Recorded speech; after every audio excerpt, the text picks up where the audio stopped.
Anh mong có em ở lại, chẳng chỉ trong mong mơ anh không cho anh giấc ngủ của ngày. Phải chăng anh biết được tìm ra những ngày thơ, phải chăng anh biết được đi tìm em giữa bốn phương. Chất hồn thật xinh xắn, những nụ cười tươi tắn, bên những thời gian đánh nhau của anh với em là hơi ngắn. Anh ơi, vòng tay em muốn ôm chặt anh, cho dù anh chẳng chắc vì có chỉ ôm em ngủ say. Hey, hey, hey, hey, hey, ôm em ngủ say. Hey,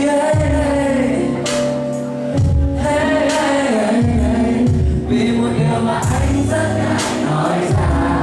Không em ơi, không có người yêu mà, chỉ là điều mà anh rất ngại nói ra.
Cảm ơn là bài vừa rồi là Tình Cánh Ly Cà Phê.